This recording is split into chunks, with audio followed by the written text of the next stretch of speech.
বাংলাদেশে সেনাবাহিনী তার জনগণের উপর গুলি চালানোর সাহস কোত্থেকে পায়? অর্থাৎ সংগ্রামী বন্ধুগণ, আজকের এই বাংলাদেশে হাসিনার রেখে যাওয়া যে সংবিধান, হাসিনার রেখে যাওয়া যে পুলিশ, হাসিনার রেখে যাওয়া যে কোর্ট, হাসিনার রেখে যাওয়া যে সেনাবাহিনী, তার দ্বারা বাংলার মাটিতে মুসলিমের অধিকার প্রতিষ্ঠা করা কখনোই সম্ভব না। সংগ্রামী বন্ধুগণ, এই কারণেই এনসিপির পক্ষ থেকে আমরা নতুন সংবিধানের কথা বলি, যেই সংবিধান শ্রমিকের কথা বলবে, যেই সংবিধান কৃষকের কথা বলবে, যেই সংবিধান পুলিশকে বলে দিবে পুলিশের দায়িত্ব তার জনগণের পাশে থাকা, যেই সংবিধান সেনাবাহিনীকে বলে দিবে সেনাবাহিনীর দায়িত্ব বন্দুককে বহিঃশত্রুর দিকে তাক করে রাখা, তার জনগণের দিকে নয়।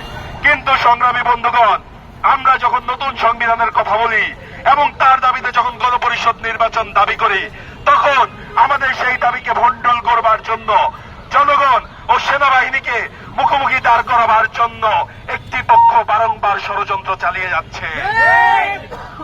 আমাদেরকে মনে রাখতে হবে, 2024-এর জুলাই আগস্টে সেনাবাহিনীর যে সৈনিক ভাইরা রয়েছেন তাদের দৃঢ় অবস্থান এবং তরুণ অফিসারদের অর্থাৎ যারা ক্যাপ্টেন রয়েছে তাদের দৃঢ় অবস্থানের জন্য কিন্তু সেনাবাহিনীর নল জনগণের দিকে ঘুরে নাই।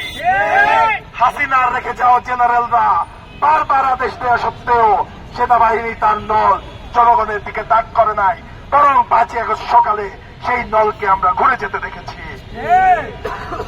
হাসিনা রেখে যাওয়া সেই জেনারেল ডিজিএফআই এর একটি অংশ যারা দিল্লির সাথে সমন্বয় করে বাংলাদেশকে অস্থিতিশীল করতে চায়, তারা সেই সৈনিক এবং সেনাবাহিনীর তরুণ অফিসারদেরকে জনগণের মুখোমুখি এনে দাঁড় করানোর পায় তারা করছে। তারা বাংলাদেশে স্থিতিশীলতা চায় না, গণতন্ত্র চায় না, তাই একটি দলকে দিয়ে তারা বারবার সংসদ নির্বাচনের কথা বলে।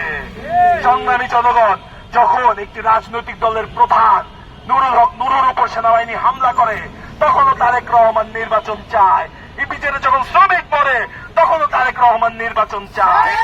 অর্থাৎ একটি পক্ষকে দিয়ে বারবার সংসদ নির্বাচনের দাবি করায়, অন্যদিকে ষড়যন্ত্রের মধ্য দিয়ে পুলিশ দিয়ে সেনাবাহিনী দিয়ে জনগণ ও শ্রমিককে হত্যার মধ্য দিয়ে তারা 111 নীল নকশা বাস্তবায়ন করতে চায়।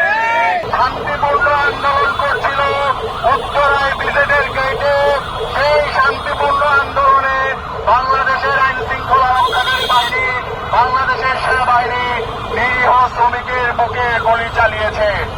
আমি সেনাবাহিনী সহ আইন শৃঙ্খলা রক্ষাকারী বাহিনীকে সতর্ক করে বলে দিতে চাই, আপনারা কাদের টাকায় গুলি কিনে কাদের বুকে গুলি চালাচ্ছেন, এই কথাটি আপনারা মাথায় রাখবেন।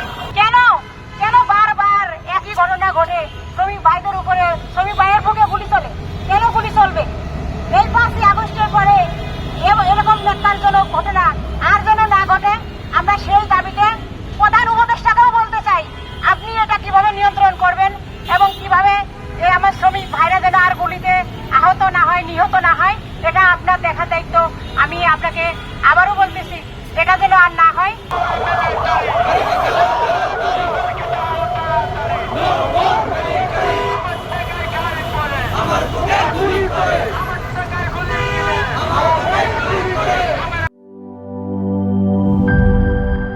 বান্ডেল থাকলে প্রতি সেনমানিতে টাকা বাঁচবে। বিকাশ সেনমানি বান্ডেল কিনে জিতুন প্রতি লেনদেনে।